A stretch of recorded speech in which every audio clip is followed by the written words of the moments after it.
Assalamualaikum warahmatullahi wabarakatuh, anak-anak hebat. Bagaimana kabar kalian hari ini? Semoga semuanya sehat selalu ya. Anak-anak, hari ini kita akan mempelajari tema 8, subtema 1, pembelajaran yang ke-6.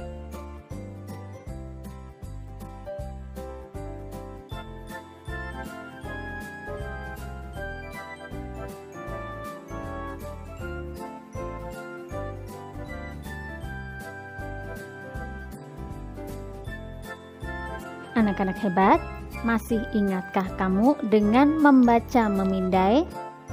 Dalam membaca memindai, pembaca akan langsung mencari informasi tertentu atau fakta khusus yang diinginkan tanpa memperhatikan atau membaca bagian lain dalam bacaan yang tidak dicari. Bacalah teks berikut ini dengan teknik memindai.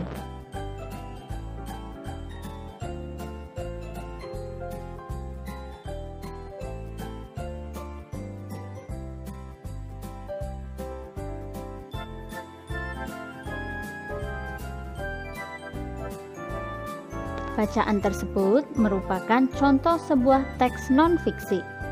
Apakah kamu tahu pengertian teks non-fiksi? Karangan non-fiksi ialah karangan yang dibuat berdasarkan fakta, realita, atau peristiwa yang benar-benar terjadi. Tulisan non-fiksi biasanya berbentuk tulisan ilmiah dan ilmiah populer, laporan, artikel, feature, skripsi, tesis, disertasi, makalah, dan sebagainya. Perbedaan antara fiksi dan non-fiksi terletak pada masalah faktual atau tidak, imajiner atau tidak. Imajiner itu artinya hayalan, sedangkan faktual adalah benar-benar terjadi atau fakta.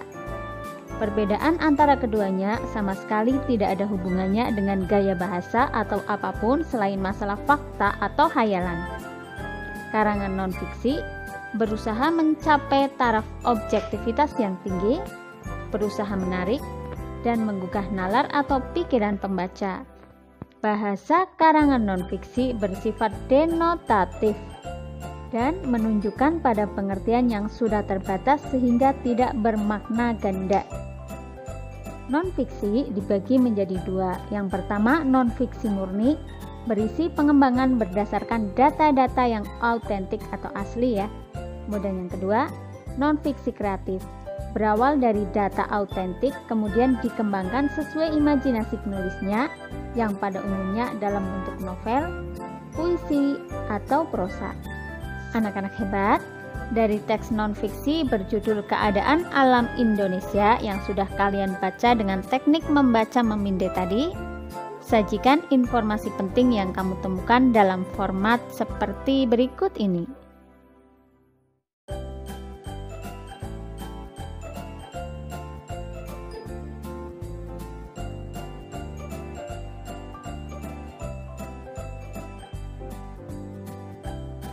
Anak-anak hebat, Indonesia termasuk negara dengan curah hujan cukup tinggi. Pada musim hujan, beberapa daerah mengalami bencana banjir. Bacalah artikel tentang banjir di bawah ini. Sumbatan, air, dan banjir. Di Jakarta, banjir sudah menjadi peristiwa biasa. Pertama kali banjir di Jakarta terdokumentasikan pada tahun 1699. Banjir sudah terjadi di Jakarta sejak zaman kolonial. Ada hal penting terkait banjir yang harus kita ketahui, yakni sumbatan saluran air. Sumbatan terjadi ketika Jakarta mengalami banjir. Di kota ini, banjir tidak hanya berisi air, namun terdapat banyak sampah juga. Banyak orang yang menganggap air merupakan suatu elemen penyebab polusi. Sebenarnya, sampahnya yang menyebabkan air terkena polusi. Ketika terdapat banyak sampah di sepanjang sungai, tidak ada ruang lagi bagi air untuk mengalir karena terhambat oleh sampah tersebut. Tak pelak lagi, air pun meluap dan terjadilah banjir. Air dan sampah bercampur dan mengalir di sepanjang jalan-jalan yang biasa kita lewati. Saya percaya bahwa kita bisa mengurangi risiko banjir jika Pemda Jakarta melakukan berbagai proyek air yang dapat mengedukasi dan menginformasikan bagaimana cara untuk membuang sampah yang benar, beserta sanksi tertentu apabila tidak mematuhi aturan. Tutur Chandrian At-Tahiyat, seorang ahli arkeologi dan pelestari Kota Tua Jakarta. Anak-anak hebat, analisislah informasi yang disajikan di artikel tersebut. Identifikasilah kewajiban yang tidak ditunaikan oleh masyarakat. Jelaskan apa akibat dari kelalaian tersebut. Bagaimana anak-anak? Iya betul, kewajiban yang tidak ditunaikan masyarakat salah satunya yaitu tidak membuang sampah pada tempat sampah, justru membuang sampah ke sungai. Akibatnya terjadi sumbatan air dan terjadilah banjir. Sebagai anggota masyarakat, kita memiliki kewajiban untuk menjaga kebersihan dan kesehatan lingkungan. Diskusikan kewajiban yang kamu miliki sebagai anggota masyarakat dalam menjaga kebersihan dan kesehatan lingkungan di tempat tinggal kamu.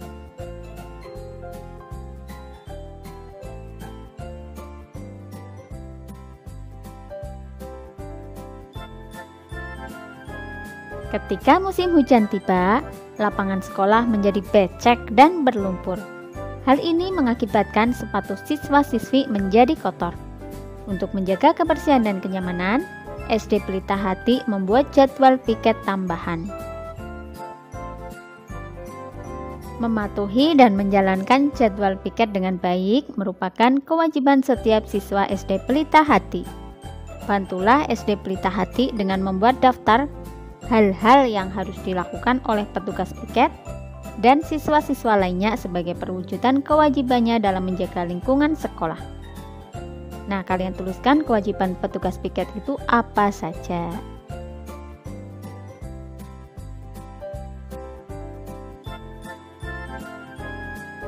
Kamu sudah mengidentifikasi kewajibanmu dalam menjaga kebersihan rumah, sekolah, dan lingkungan.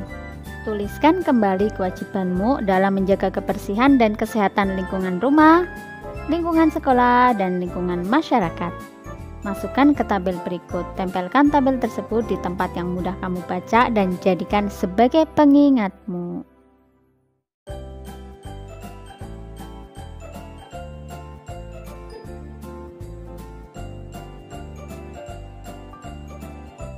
Anak-anak hebat, menjaga kebersihan dan kesehatan adalah kewajiban semua penghuni sekolah.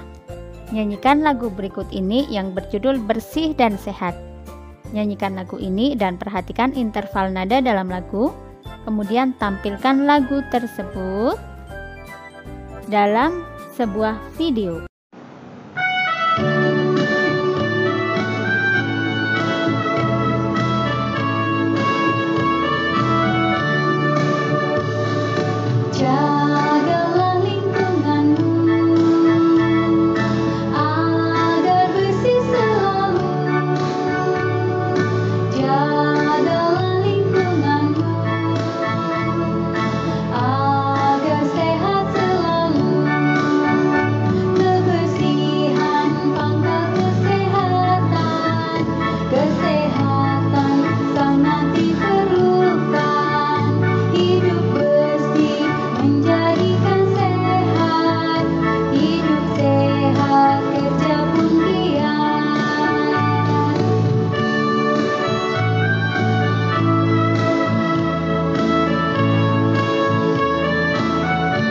Anak-anak hebat, demikian tadi pembelajaran kita untuk hari ini.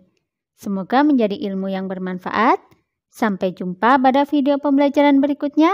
Wassalamualaikum warahmatullahi wabarakatuh.